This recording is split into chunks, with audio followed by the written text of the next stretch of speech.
हमारे मन में कुछ लोगों ने ऐसी छवि बना दी है कि हम सुदामा जी को क्या समझते, दरिद्र ब्राह्मण जो मांगता रहता है हमेशा। हमने लोगों के माध्यम से एक छवि बना ली और हमने तो देखा भी है कि झांकियों के माध्यम से सुदामा जी का कैसा स्वरूप दिखाते हैं। इतना विचित्र सुदामा जी का स्वरूप कि महाराज सुदामा जी हंस रहे हैं, कैसे कैसे गाने चल गए हैं कि उसका हम वर्णन भी नहीं कर सकते कि ऐसे ब्राह्मण को हमने एक हंसी का पात्र बना दिया और लोग भी बड़े भाव से उसको देखते हैं, हंसते हैं, मुस्कुराते हैं। और ये बंधुओं गलती हमारी, हम धर्म की ऐसी धज्जियां उड़ाते हैं अपने धर्म की। अन्य धर्म वाले अपने धर्म के विषय में एक शब्द भी नहीं सुन सकते। जो अन्य धर्मावलंबी है वो अपने धर्म के विषय में कुछ एक शब्द भी नहीं सुन सकते। अगर हम उनके धर्म के विषय में कुछ भी कह दें तो वो लड़ने में आ जाएंगे। और हम सनातनी अपने ही हाथों से अपने धर्म की स्वयं धज्जियां उड़ा रहे हैं। सुदामा जी को हम नाचते हुए दिखा रहे हैं कि रुक्मणी जी उनको धक्का दे रही है, कहाँ मिलेगी राधा प्यारी, बताओ कैसे कैसे गाने चला। सुदामा जी को धक्का दे रहा है कोई और हम भी आनंद के साथ उसको देखते हैं। तो ये स्वयं अब अपने हाथों से अपने धर्म को खराब कर रहे हैं। सनातन धर्म में जो संतों का स्वरूप है वो ऐसा नहीं है जो हमने बना रखा है।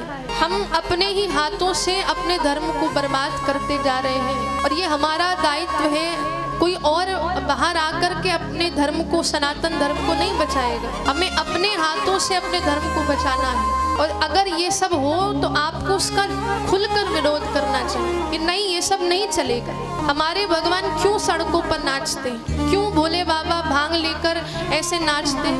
क्या भोले बाबा ऐसा नृत्य करते हैं? भोले बाबा का नृत्य भी करते ना, तांडव नृत्य करते हैं। और जब तांडव नृत्य करते हैं, अपना डमरू बजाते हैं ना बंधुओं, तो संस्कृत के 14 महेश्वर सूत्र निकालते हैं। तो उनका जो नृत्य है ना वो कोई साधारण नृत्य नहीं है। वो जब डमरू अपना बजाते हैं तो कहते हैं कि संस्कृत के 14 सूत्र निकल गए उनके तांडव से।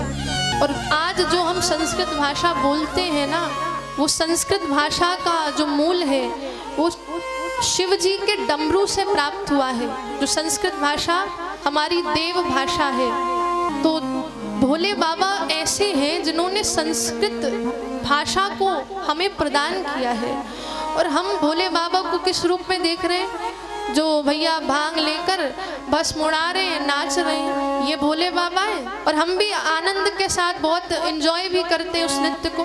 किसी ने भोले बाबा पर भजन बना दिया कि भोले बाबा भांग पीते हैं, मटकते हैं, ऐसे ऐसे भजन बनाते हैं। और हम भी बड़े आनंद के साथ उसमें नाचते हैं और खुद भी नाचते हैं और देखकर आनंदित भी होते हैं। हमने ठाकुर जी और राधा रानी को ऐसा बना दिया है कि प्रेम प्रेमिका के रूप में हम उनकी झांकी देखते हैं। तो ये सब गलत है और इसको रोकना चाहिए, क्योंकि ये हमारे धर्म का अपमान है बंधु। आपको लगता है कि 2 मिनट का हमें एंजॉयमेंट मिल रहा है, आनंद मिल रहा है, पर ये 2 मिनट का आपका आनंद ये हमारे धर्म को नीचे ला देता है। अगर आनंद लेना है तो ठाकुर जी की कथा सुनो, सुनना है तो शास्त्रीय संगीत सुनो, सुनना है तो ठाकुर जी की मधुर मधुर जो लीलाएं हैं, रास लीला है, मधुर मधुर हमारे वृंदावन में चलती, वो सुनो।